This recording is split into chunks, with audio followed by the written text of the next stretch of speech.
नमस्कार, मैं हूं सुमित अवस्थी और आप देख रहे हैं अपना फेवरेट शो इंडिया चाहता है। वो दोनों लौट आए हैं, वही दोनों जिनकी वजह से कोविड फैलता है। मैं बात कर रहा हूं कोरोना के एक नए वेरिएंट की। वो वापस आ गया है और वो भीड़ इस चुनावी मौसम में वापस दिखाई दे रही है जो मार्च अप्रैल के महीने में हमारी आंखों के सामने थी। एक वायरस है जो अब खुलकर हवाओं में घूम रहा है और भारत भी इसकी चपेट में आता जा रहा है। उसके तेवर बदलते हैं और इसके साथ ही उसका डर भी बढ़ता जाता है। वो कोरोना का वायरस है जो अब ओमिक्रॉन के रूप में नए नाम से हमारे बीच में आ धमका है। आज इंडिया सबसे ज्यादा यही जानना चाहता है कि ये ओमिक्रॉन वाला वेरिएंट कहीं कोरोना की तीसरी लहर तो लेकर नहीं आएगा। और ये डर इसलिए भी है कि बंगाल के बाद अब यूपी के चुनाव सर पर हैं, 5 राज्यों में चुनाव हो रहे हैं, रैलियां जमकर चल रही हैं, तो 35% लोगों को इस बात का डर है कि कहीं यह तीसरी लहर की दस्तक तो नहीं। वहीं इंडिया ये भी जानना चाहता है कि आज अखिलेश यादव ने यूपी चुनाव जीतने के लिए झांसी की रानी वाला कौन सा नया दांव चल दिया है। 23% लोग अखिलेश यादव के कैंपेन के बारे में और चीजें जानना चाहते हैं। वहीं इंडिया के दर्शक आज ये भी जानना चाहते हैं कि राकेश टिकैत किसानों को लाठी चलाना सिखा रहे हैं, तो इसके पीछे टिकैत का इरादा क्या है।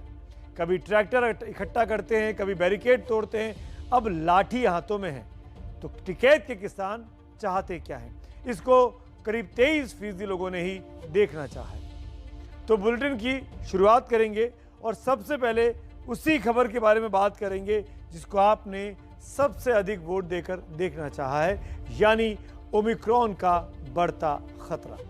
जानकारों के मुताबिक यह कोरोना के पुराने वेरिएंट से कहीं ज्यादा खतरनाक हो सकता है। यह खतरनाक तब और हो सकता है जब रैलियों में बिना मास्क और बिना सामाजिक दूरी वाली भीड़ जुटने लगेगी। यह इसलिए भी सवाल उठ रहा है कि चुनाव के बीच रैलियां और रोड शो कहीं कोरोना की तीसरी लहर को तो निमंत्रण नहीं दे रहे हैं। यह इसलिए भी खतरा है कि कहीं तीसरी लहर आ गई इस वक्त में, तो क्या उससे ज्यादा खतरा होगा जो हमने दूसरी लहर के वक्त में मार्च और अप्रैल के महीने में देखा था। ओमिक्रॉन क्या डेल्टा से ज्यादा खतरनाक है, इसीलिए इस खबर को सब देखना चाहते हैं।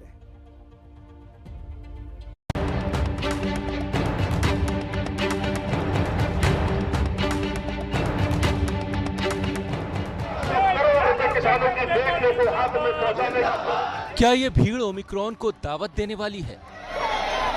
क्या ये भीड़ संक्रमण की तीसरी लहर लाएगी? क्या ये भीड़ देश को फिर मुसीबत में डालेगी? ये सवाल इसलिए उठ रहे हैं क्योंकि देश में कोरोना का खतरा नए सिरे से मंडरा रहा है। लेकिन ऐसा लगता है कि इस खतरे से सचेत रहने और रखने की जिम्मेदारी सिर्फ स्वास्थ्य महकमे तक ही सीमित हो गई है, क्योंकि नेता तो रैलियों में भीड़ जुटा रहे हैं।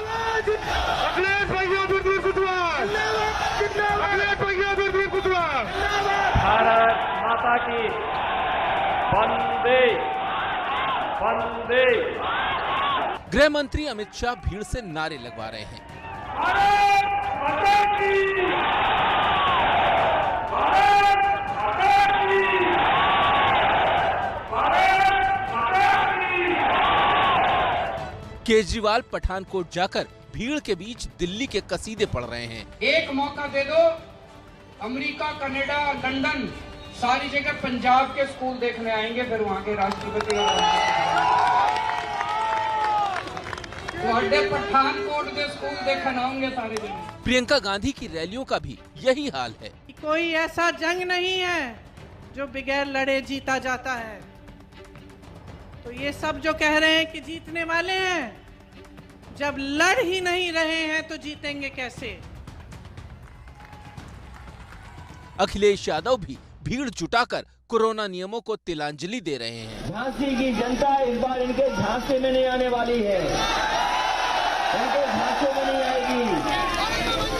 अखिलेश सिर्फ रैलियों तक ही सीमित नहीं है, वो यूपी के किसी न किसी जिले में रोजाना रोड शो भी कर रहे हैं और इस दौरान उनका कोई भी कार्यकर्ता कोविड नियमों का पालन नहीं कर रहा।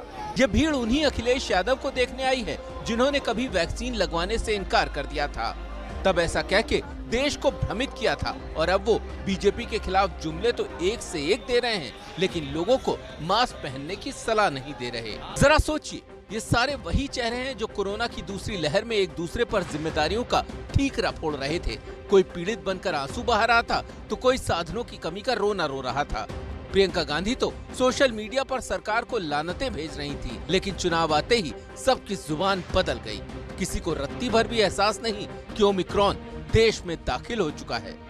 खतरा कितना बड़ा है उसे ऐसे समझ लीजिए कि दुनिया में कोरोना के ओमिक्रॉन वेरिएंट के अभी 400 के करीब ही केस हैं, क्योंकि WHO ने ओमिक्रॉन को वेरिएंट ऑफ कंसर्न यानी चिंता की कैटेगरी में रखा है। कुछ रिपोर्ट्स के मुताबिक ओमिक्रॉन से दोबारा इन्फेक्शन का खतरा 3 गुना ज्यादा है।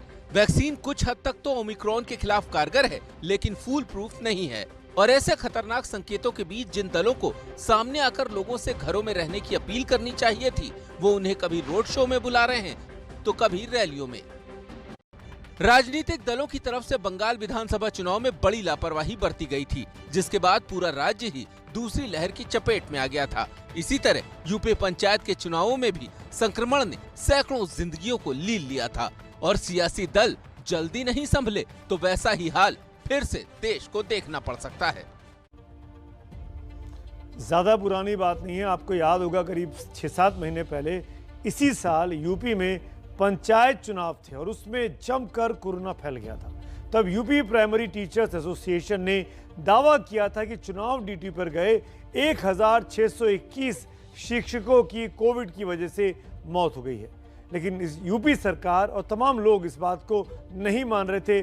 टीचर्स एसोसिएशन बार बार इस बात को कहता रहा। मैं ये बात इसलिए आपको याद दिला रहा हूं और कह भी रहा हूं कि सतर्क रहने की जरूरत है। खतरा इस बात का भी है कि कहीं कोरोना की तीसरी लहर तो नहीं आ जाएगी। आगे बढ़ते हैं। आज ओमिक्रॉन की चर्चा में बहुत गंभीरता के साथ इसलिए करना चाहता हूं कि आपको इससे बेहद सतर्क रहने की जरूरत है, क्योंकि ओमिक्रॉन करीब 36 देशों में इस वक्त फैला हुआ है। कल अपने भी देश में इसने दस्तक दे दी है। ये ओमिक्रॉन वायरस इसलिए इतना खतरनाक है कि यह डेल्टा वेरिएंट से, जो कि दूसरे लहर में था, उससे यह वेरिएंट 6 गुना तेजी से फैलता है। इस ओमिक्रॉन वेरिएंट के पास के 50 से ज्यादा म्यूटेशंस ऑलरेडी नोटिस हो चुके हैं। ओमिक्रॉन इसलिए भी खतरनाक हो सकता है क्योंकि यह स्पाइक प्रोटीन म्यूटेशन से वैक्सीन को चकमा देने की क्षमता रखता है।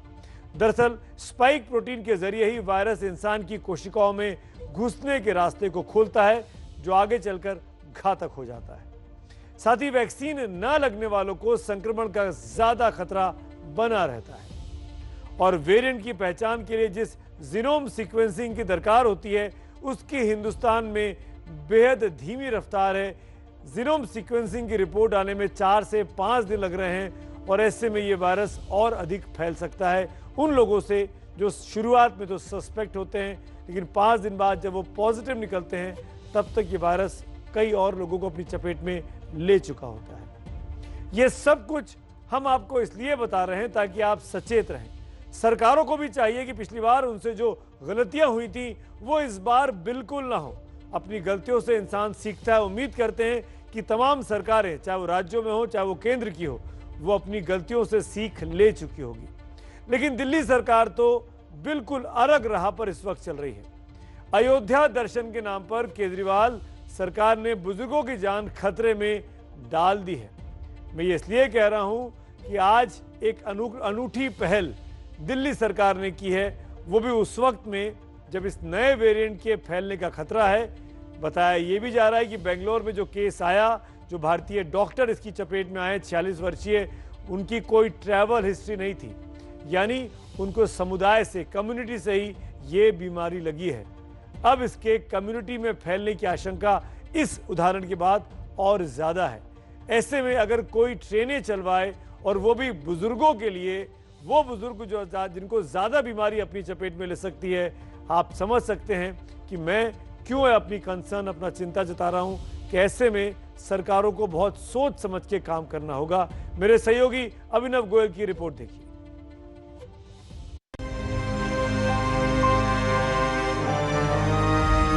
सर, मैं आपसे हाथ जोड़ के प्रार्थना करता हूं कि इस बढ़े हुए ऑक्सीजन के कोटे को दिल्ली तक पहुंचाने में हमारी मदद करें।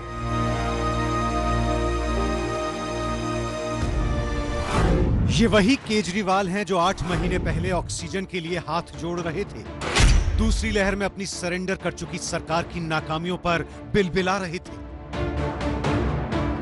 लेकिन आज ये वाहवाही लूटने के लिए बुजुर्गों को तीर्थाटन पर अयोध्या भेज रहे हैं, खुद स्टेशन पहुंचकर लोगों को विदाई दे रहे हैं।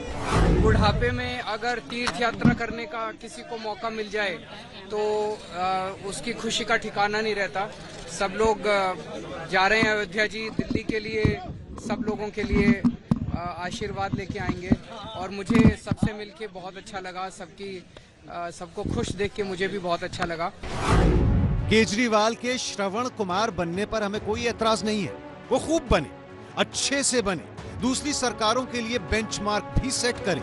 लेकिन सवाल ये है कि एक तरफ दिल्ली सरकार अंतर्राष्ट्रीय फ्लाइट्स बैन करने की पैरवी कर रही है, लेकिन दूसरी तरफ केजरीवाल खुद तीर्थाटन को बढ़ावा दे रहे हैं। सवाल ये कि तीर्थाटन जरूरी या ओमिक्रॉन से लड़ाई? ओमिक्रॉन के खतरे के बीच बुजुर्गों को अयोध्या भेजना क्या उनकी जान से खिलवाड़ नहीं है? क्या दिल्ली सरकार ओमिक्रॉन के खतरे से निपटने के लिए पूरी तरह तैयार है?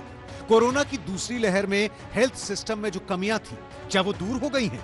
क्या दिल्ली के लोगों को कोरोना से उन्होंने पूरी तरह जागरूक कर दिया है?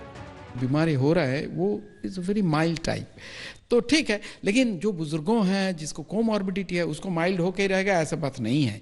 तो इसीलिए ये बहुत जरूरी है कि हम कोविड अप्रोप्रिएट बिहेवियर मान के चलें और वैक्सीनेशंस के बारे में आगे बढ़े और वैक्सीन्स लगा लें। जहाँ तक आपने बुजुर्गों की बात की है, कोई भी कोविड संक्रमण हो, कोई वायरस का स्ट्रेन आ जाए, चाहे अभी पुराने हैं, चाहे जो ओमिक्रॉन चल रहा है, आने वाले टाइम में और भी जो स्ट्रेन आएंगे, बुजुर्गों को और इम्यूनो कॉम्प्रोमाइज लोगों को खतरा हमेशा ज़्यादा रहेगा, संक्रमण का भी और बीमारी को सीवियर डिजीज होने का भी खतरा ज़्यादा रहेगा। अब आपको ये दिखा देते हैं कि दिल्ली के लोगों में ओमिक्रॉन को लेकर कितनी जागरूकता है। जब हमने इसका रियलिटी टेस्ट किया तो देखिए कैसे दिल्ली फेल हो गई। बारिश भी आ रही है, आपको पता है, अगर मास्क लगाएं वो भी भीग जाएगा। पहली बात तो मुझे नहीं लगता कोई वायरस है, ये सब है पॉलिटिक्स, ठीक है, मैं नहीं मानता कि कोई वायरस है, क्योंकि मेरे को सांस नहीं आ रहा, आई एम क्लॉस्ट्रोफोबिक। अच्छा होता कि केजरीवाल दिल्ली के लोगों को जागरूक करने के लिए भी वैसे ही युद्ध स्तर पर काम करते जैसे कि तीर्थ यात्रा के लिए किया है। अच्छा होता अगर केजरीवाल दिल्ली के लोगों के बीच जाकर उन्हें मास्क लगाने और कोरोना अप्रोप्रिएट बिहेवियर के लिए प्रेरित करते, जैसे वो लोगों को स्टेशन पर जाकर तीर्थ यात्रा करवा रहे हैं। दिल्ली ने और देश ने अभी इसको काफी सीरियसली लिया है। दूसरे वेरिएंट भी बाहर से आने वालों से हुए थे, तो इस बार फ्लाइट्स पे बहुत ज़्यादा सख्ती की जा रही है। जो भी अफेक्टेड कंट्रीज हैं उनसे आने वाली फ्लाइट्स में सभी लोगों को एयरपोर्ट के ऊपर RT-PCR टेस्ट सबका किया जा रहा है। जब भगवान श्री राम के मंदिर का निर्णय अदालत ने किया था तो कहा कि राम के मंदिर से इम्पोर्टेंट है कि देश में अस्पताल बने, निर्माण का काम हो, लोगों की भावनाओं की कोई बेकार की बातें हैं भावना, ये वक्त बोल रहा था। आज वो अयोध्या भेज रहा है, गिरगिट भी इस बात को लेकर शर्मा गया होगा कि मेरे से ज्यादा रंग बदलने वाला एक व्यक्ति दिल्ली में रहता है। हालांकि एक अच्छी बात यह है कि दिल्ली सरकार ने पिछली बार जो गलतियां की थी उससे थोड़ा बहुत सबक लिया है। दिल्ली सरकार का दावा है कि उसने ओमिक्रॉन के संभावित खतरे को देखते हुए 30,000 ऑक्सीजन बेड तैयार किए हैं। इन 30,000 बेड्स में से 10,000 ICU बेड हैं। फरवरी 2022 तक 6,800 नए ICU बेड और तैयार हो जाएंगे। अस्पतालों ने भी सबक लेते हुए खुद में सुधार किया है। दिल्ली के लोकनायक अस्पताल में इस वक्त ABP न्यूज की टीम मौजूद है और कोरोना की तीसरी लहर जो आशंकित है उसे देखते हुए तैयारियां अस्पताल में मुकम्मल दिखाई दे रही हैं। क्या कुछ तैयारियां, सबसे पहले आप देखिए, ये 25 बेड्स का एक वार्ड जो है वो ICU वार्ड जो है उसे तैयार किया गया है। इसके लिए अलग से एक डेडिकेटेड टीम है और वहीं पर ही ऑक्सीजन, दवाइयां, सब कुछ वहीं पे सारी संपूर्ण सुविधा है। इसके साथ साथ उनका जो यदि लगता है कि RT-PCR पॉजिटिव है तो उसका हम आगे सैंपल भेजते हैं जीन सीक्वेंसिंग के लिए। हमने 2 LMO बड़े प्लांट्स लगाए हैं, इसके साथ साथ PSA प्लांट्स हैं, इसके साथ साथ जो हमारी कैपेसिटी है रिफिलिंग की वो भी हमने काफी बढ़ाई है। दिल्ली की स्वास्थ्य व्यवस्था देश के दूसरे इलाकों के मुकाबले बहुत मजबूत है। फिर भी देश ने देखा कि कैसे डेल्टा वेरिएंट की वजह से कोरोना की दूसरी लहर में सब कुछ चौपट हो गया था और इस बार ओमिक्रॉन वेरिएंट तो उससे भी ज्यादा खतरनाक लग रहा है। इसलिए ये बहुत जरूरी है कि सरकार दूरदर्शी सोच के साथ तैयारी करे। दरअसल इस नए वेरिएंट ओमिक्रॉन का खतरा कोई कम नहीं है। इसको आप बड़े खतरे के तौर पर देख सकते हैं। इसीलिए आप सबसे मेरी एक विनती है, कोरोना से बचने के लिए जरूरी है कि आपको मास्क पहनकर रखना है। टीका नहीं लगवाया है तो टीका जरूर लगवाएं। बचाव बहुत बड़ा कवच हो सकता है इस संक्रमण को रोकने का। एबीपी न्यूज #मास्कअपइंडिया नाम की मुहिम चला रहा है। आप भी इसका हिस्सा बनिए, अपनी मास्क वाली सेल्फी हमें भेजिए। उससे हम इसी तरीके से हर रोज दिखाते हैं ताकि आपकी तस्वीरों को देखकर बाकी लोग भी प्रेरणा ले सकें कि उनको मास्क पहनकर रखना है। हम ये जागरूकता अभियान चला रहे हैं, आपको याद दिला रहे हैं कि मास्क सबसे बड़ा बचाव है कोविड की महामारी से बचने का। जो लोग इसमें हिस्सा ले रहे हैं उन तमाम लोगों का मैं तहे दिल से शुक्रिया भी अदा करना चाहता हूं। बात क्योंकि वायरस की चल रही है तो आपको याद होगा जब कोरोना की दूसरी लहर की आहट हुई थी तो हरिद्वार में कुंभ चल रहा था, उसको रोका नहीं गया, बल्कि तब के उत्तराखंड के मुख्यमंत्री तीरथ सिंह रावत ने एक विवादित बयान दिया था। उन्होंने कहा था कि गंगा मैया के आशीर्वाद से कोरोना नहीं फैलेगा।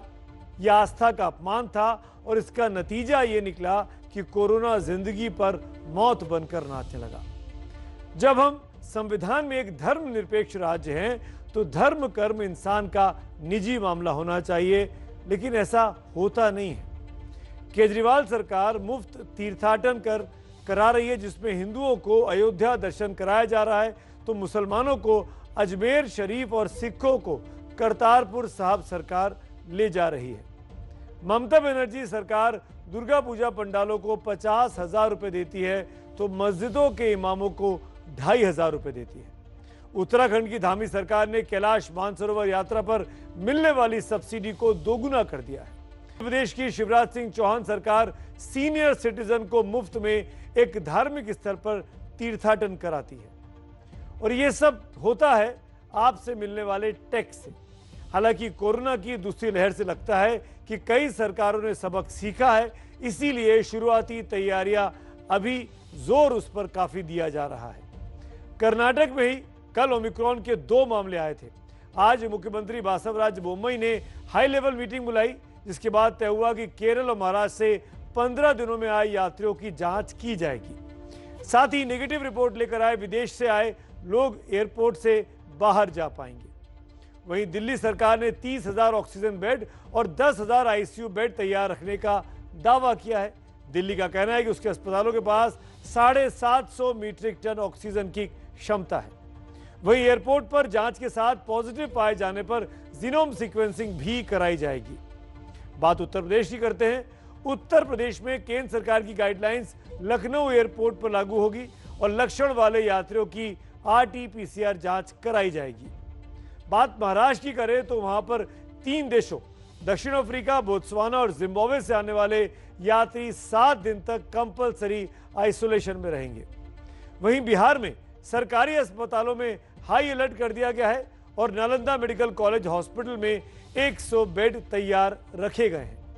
जबकि पश्चिम बंगाल में 15 दिसंबर तक कोविड-19 प्रोटोकॉल लागू हो गए, यानी रात 11 से सुबह 5 बजे तक जरूरी सेवा के अलावा सारा आना जाना आवागमन बंद रहेगा। इधर संसद तक ओमिक्रॉन की गूंज सुनाई पड़ रही है और सरकार का कहना है कि उसने तैयारियां पूरी कर ली हैं और इस बार वो हालात नहीं होंगे जो हमने मार्च अप्रैल में देखे थे।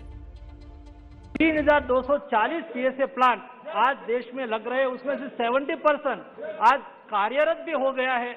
उससे 4,500 से अधिक मैट्रिक टन की क्षमता आज के दिन में हमने हासिल कर ली है और भी व्यवस्था अभी भी खड़ी हो रही है जो अगले दिनों में ऐसा कोई सर्ज हो तो उसमें पर्याप्त मात्रा में ऑक्सीजन उपलब्ध करा सके। कोरोना का ओमिक्रॉन वेरिएंट फिर से पूरी दुनिया को मुसीबतों के नए समंदर में कैसे डाल सकता है, इस पर पेरिस की अंतर्राष्ट्रीय संस्था organization for economic cooperation and development यानी OECD ने एक रिपोर्ट तैयार की है और इसके मुताबिक ओमिक्रॉन की वजह से फिर से उत्पादों की सप्लाई चेन टूट सकती है, यानी महंगाई बढ़ने के आसार हैं। संक्रमण तेजी से फैला तो फिर से सेवाएं ठप हो जाएंगी, अर्थव्यवस्था डगमगा जाएगी। दुनिया की जो अर्थव्यवस्था फिर से पटरी पर लौट रही है उसमें और लंबा वक्त लग सकता है। G20 देशों में महंगाई दर 3.9% से 4.4% तक बढ़ सकती है और भारत भी इसी G20 ग्रुप का सदस्य है। देश में कोरोना का खतरा फिर से मंडरा रहा है, तो दूसरी तरफ पत्रकार कोरोना के चलते संसद की कार्रवाई को कवर करने पर लगी पाबंदी का मुद्दा उठा रहे हैं। कल दिल्ली के कई बड़े बड़े पत्रकारों ने प्रेस क्लब में इसे लेकर सरकार के खिलाफ प्रदर्शन किया। आज ये मामले ने और तूल पकड़ा और मामला यह है कि अब विपक्षी पार्टियां भी सरकार से सवाल पूछ रही हैं। राहुल गांधी ने भी इस मुद्दे पर सवाल उठा दिए हैं। मीडिया की आजादी को लेकर विपक्ष के सांसद भी पत्रकारों के साथ खड़े नजर आ रहे हैं।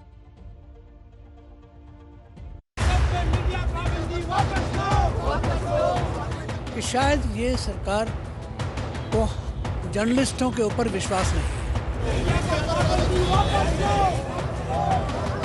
अगर आप हम लोगों को नहीं अंदर जाने देंगे तो रिपोर्टिंग क्या होगी?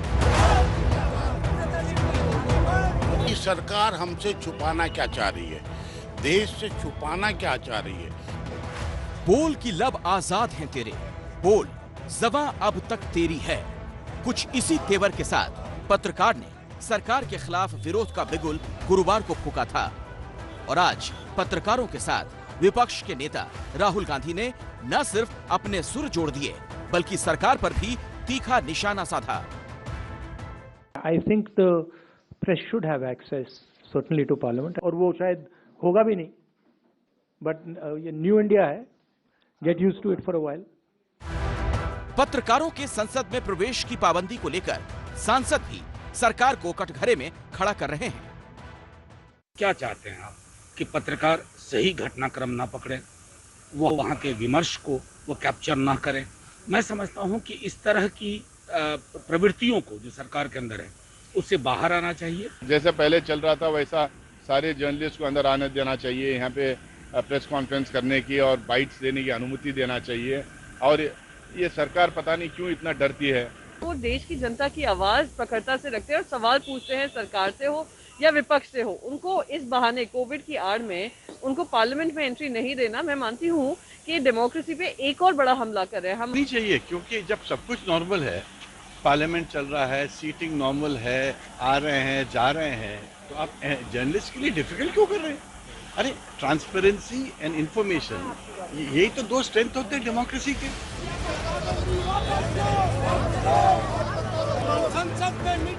अब आपको बताते हैं कि मामला क्या है। सरकार ने संसद में प्रवेश को लेकर पत्रकारों पर पाबंदियां लगाई थीं। ये पाबंदियां कोरोना काल के दौरान लगी थीं। पत्रकारों को लॉटरी सिस्टम से सत्र कवर करने दिया जा रहा था।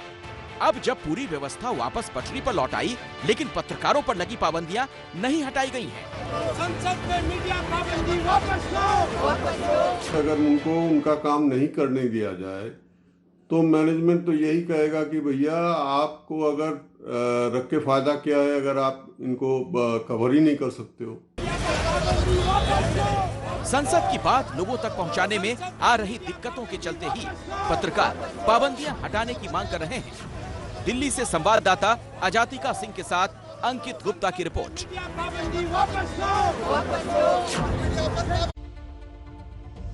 दरअसल कोविड के समय पर तमाम प्रतिबंध लगे, संसद के सत्र के टाइमिंग में बदलाव हुआ, 2 सत्रों में संसद चलने लगी।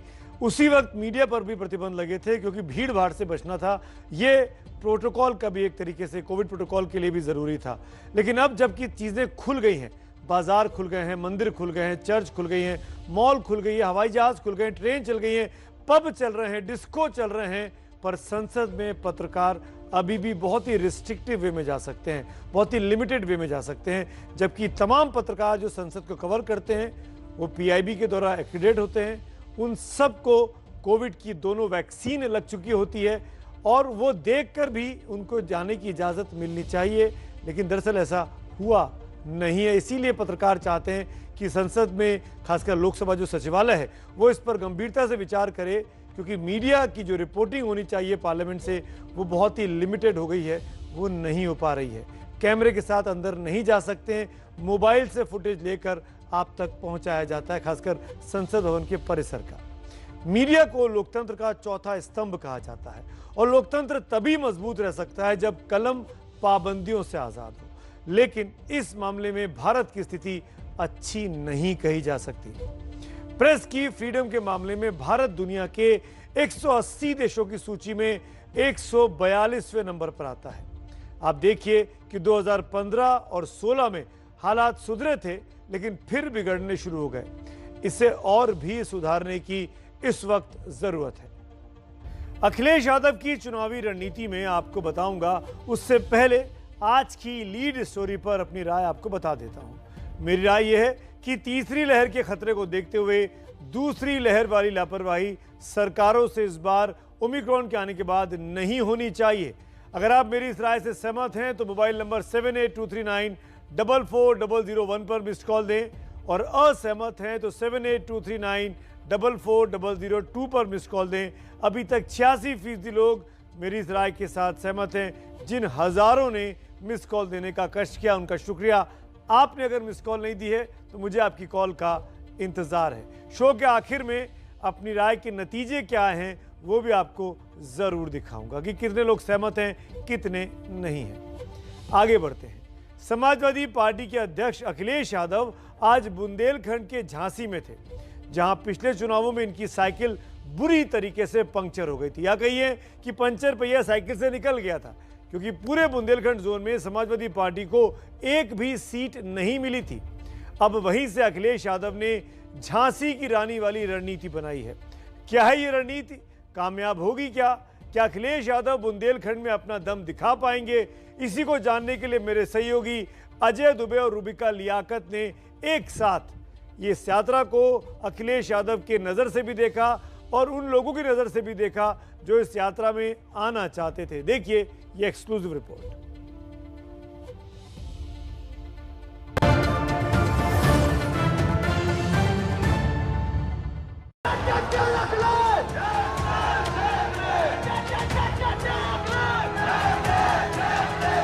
वहाँ झांसी के लोग अब भारतीय जनता पार्टी के झांसी में नहीं आएंगे।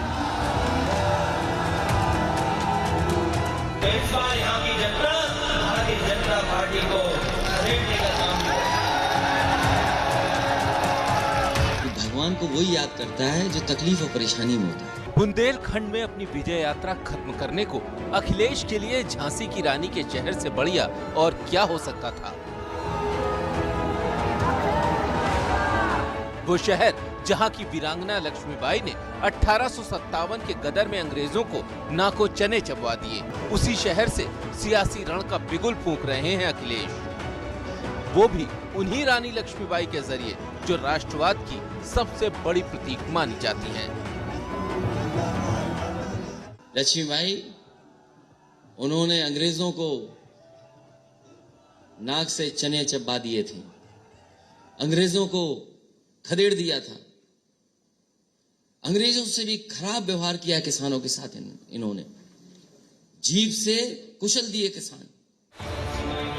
सुना आपने, अखिलेश ने बीजेपी की तुलना अंग्रेजों से कर दी। दरअसल ये बुंदेलखंड का वो इलाका है जो बीजेपी का गढ़ है। न तो पिछले विधानसभा चुनाव में और न ही 2019 के लोकसभा चुनाव में अखिलेश की पार्टी का यहाँ खाता खुल पाया था। अब अखिलेश बुंदेलखंड की जनता से डबल इंजन की सरकार का हिसाब किताब करने को कह रहे हैं। नौकरी और रोजगार के कितने सपने दिखाए इन्होंने। लखनऊ से लेकर के दिल्ली में बड़ी बड़ी होर्डिंग लगी है नौकरियों की। वो सब आए, बताइए कहां पर कारखाना लग गया, कहां पर उद्योग लग गया। और जैसे ही चुनाव आया तो बताइए मिसाइल का सपना दिखा रहे हैं झांसी के लोग। अखिलेश की रणनीति कानून व्यवस्था से लेकर रोजगार पर योगी सरकार को घेरने की है। क्या कहीं देश में ऐसा हुआ होगा कि एक व्यापारी व्यापार करने आया हो और पुलिस जाकर के वसूलने पहुंच गई हो, पीट करके एक व्यापारी को मार दिया हो? कहीं दूसरा उदाहरण हो तो बता दो हमें। 2 फीट के पाइप पर कासगंज में बताओ कोई नौजवान फांसी लगा लेगा? भारतीय जनता पार्टी मारो और डरा रही है, राज करो। एक तरफ बीजेपी यूपी में बेहतर कानून व्यवस्था का दावा कर रही है, तो दूसरी तरफ गोरखपुर और कासगंज की घटना के जरिए अखिलेश उस दावे को न सिर्फ भोथरा साबित करने में लगे हैं, बल्कि यूपी पुलिस को ही कटघरे में खड़ा कर रहे हैं। चाहे कानून व्यवस्था की बात हो, खेती खलिहानी की समस्या रही हो या फिर कोरोना की समय की दिक्कतें, अखिलेश अपनी चुनावी सभाओं में बार बार इन्हीं विषयों पर बात कर रहे हैं। जिन्ना वाले बयान के बाद अखिलेश कोई भी ऐसी बात नहीं कर रहे हैं जिससे वोटों का ध्रुवीकरण हो। अखिलेश समझ चुके हैं कि अगर वोटों का ध्रुवीकरण हुआ तो इससे नुकसान उनके ही हिस्से आएगा। आज झांसी में जब अखिलेश रोड शो कर रहे थे तो उनकी काफी व्यस्तता थी, लेकिन उस व्यस्तता में भी उन्होंने एबीपी न्यूज के लिए समय निकाला और अपना चुनावी राजनीति का रोड मैप सबके सामने रख दिया। मथुरा का मुद्दा बीजेपी ने आगे किया तो अखिलेश ने इसे पेट से जोड़ दिया। सवाल हिंदुत्व का नहीं है, सवाल रोजी रोटी का है, सवाल नौकरी का है, सवाल खुशहाली का है। उत्तर प्रदेश की जनता खुशहाली चाहती है। आज आस्था का सवाल नहीं है, सवाल ये है कि रोजी रोटी मिलेगी कि नहीं मिलेगी। आप उम्मीद करते हैं कि खाली पेट कैसे भजन होंगे। अखिलेश की रणनीति साफ है, वो बीजेपी के निशाने पर रहना चाहते हैं ताकि जनता तक ये संदेश पहुंचा सके कि बीजेपी को कोई टक्कर दे रहा है तो वो समाजवादी पार्टी है। इसके पीछे उनकी रणनीति ये है कि मुस्लिम वोटों का बंटवारा न हो, सत्ता विरोधी हवा का फायदा उन्हें मिले, कांग्रेस बीएसपी किनारे लग जाएं। बीजेपी से दूरी बनाने वाली छोटी पार्टियों के पास सिर्फ उन्हें चुनने का विकल्प हो, सीधे मुकाबले में जीत की संभावना बढ़ जाए। अखिलेश यादव ने छोटे दलों को जोड़ने वाली अपनी रणनीति को एबीपी न्यूज के साथ साझा किया। अखिलेश ने एबीपी न्यूज को एक्सक्लूसिव जानकारी दी कि उनकी पार्टी का ओवैसी की पार्टी से कोई गठजोड़ नहीं होने जा रहा। उन्होंने भले ही आम आदमी पार्टी के नेता संजय सिंह के साथ तस्वीर खिंचवा ली, लेकिन सीटों पर कोई बात नहीं हुई। लेकिन आरएलडी को वो जरूर जोड़ना चाहते हैं। आरएलडी का अच्छी सीटें दे रहे हैं और जहां जीत सकते हैं उन सीटों पे जरूर और विचार करेंगे। हम लोग आने वाले समय में 7 तारीख को दोनों मिलकर के रैली भी कर रहे हैं। उत्तर प्रदेश चुनाव में चंद महीनों का वक्त बाकी है। अभी ऐसे कई आरोप प्रत्यारोप लगेंगे, लेकिन चुनाव खत्म होने तक जो जनता के दिलों में जगह बनाने में कामयाब होगा वही यूपी पर राज करेगा। और अब बात किसानों की करते हैं। किसान भले ही अपने आंदोलन को गैर राजनीतिक कहें, लेकिन बड़ा सच ये है कि किसान आंदोलन का सीधा असर चुनावी राजनीति पर पड़ रहा है। बीजेपी तो यह आरोप भी लगाती है कि कृषि कानून वापस लेने के बाद भी किसान आंदोलन को जारी रखने के पीछे वजह यूपी का चुनाव है। इस गर्मा गर्मी के बीच राकेश टिकैत एक नए रूप में अब सामने आ रहे हैं। गाजीपुर में टिकैत का लठैत अवतार देखने को मिला है और वो किसानों को लाठी चलाने की ट्रेनिंग दे रहे हैं। क्या है टिकैत का ये लाठी चलाने की ट्रेनिंग वाला दांव, क्या है इसके पीछे की वजह, यही जानने के लिए आपको देखनी होगी हमारी ये खास रिपोर्ट। आंदोलन का लठ गाड़ चुके हैं, साल भर पहले तंबू तान चुके हैं।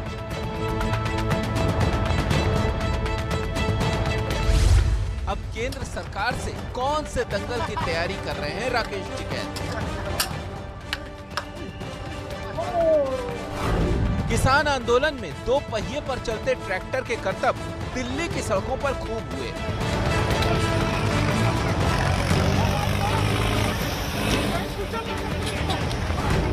अब क्या आने वाली 26 तारीख को लाठी का हुनर भी दिखाने की तैयारी में है राकेश टिकैत। गाजीपुर बॉर्डर पर आंदोलन करते किसानों के बीच राकेश टिकैत दूसरे ही मूड में नजर आए। सरकार से किसानों की मांगों के लिए 2-2 हाथ करने के बाद टिकैत अपने साथियों के साथ लठ लेकर 2-2 हाथ कर रहे हैं। राकेश टिकैत अपने साथियों को लाठी चलाने की ट्रेनिंग दे रहे हैं, लेकिन इस ट्रेनिंग के पीछे की वजह क्या है। टिकैत जी ने जो लाठी चलाई है वो हमारे संस्कारों के प्रतीक हैं और लाठी तो हमारे कृषि खाद्य कार्यों में सब चीज में सपोर्ट करती है। लाठी हमारी पहचान है, किसानों के हित के लिए लाठी है। राकेश जी ने उठाई है, ठीक करा, बहुत बढ़िया करा है। किसान का लाठी एक बहुत बड़ा हथियार है, लाठी के बगैर किसान चल नहीं पाता है। गाजीपुर बॉर्डर पर राकेश टिकैत की लाठी चलाने की ट्रेनिंग करते तस्वीरें बाहर आई तो बीजेपी ने इस पर सवाल खड़े कर दिए। बीजेपी सांसदों को शक है कि कहीं लाठी की ट्रेनिंग के पीछे हिंसा की तैयारी तो नहीं है। और टिकैत साहब की लाठी वाली पाठशाला के बाद अब आज की लीड स्टोरी पर मैं अपनी राय आपको बता देता हूं। मेरी राय यह है कि तीसरी लहर के खतरे को देखते हुए दूसरी लहर वाली लापरवाही सरकारों से इस बार नहीं होनी चाहिए। आप भी अपनी राय हमको भेज सकते हैं। अभी तक 86% लोग मेरी इस राय के साथ सहमत हैं। फिलहाल वक्त हो रहा है ब्रेक का। ब्रेक के बाद आपको दिखाएंगे फाइनल रिजल्ट भी इस पोल के, और बात होगी आज के शब्द की भी। आप देखते रहिए, इंडिया चाहता है।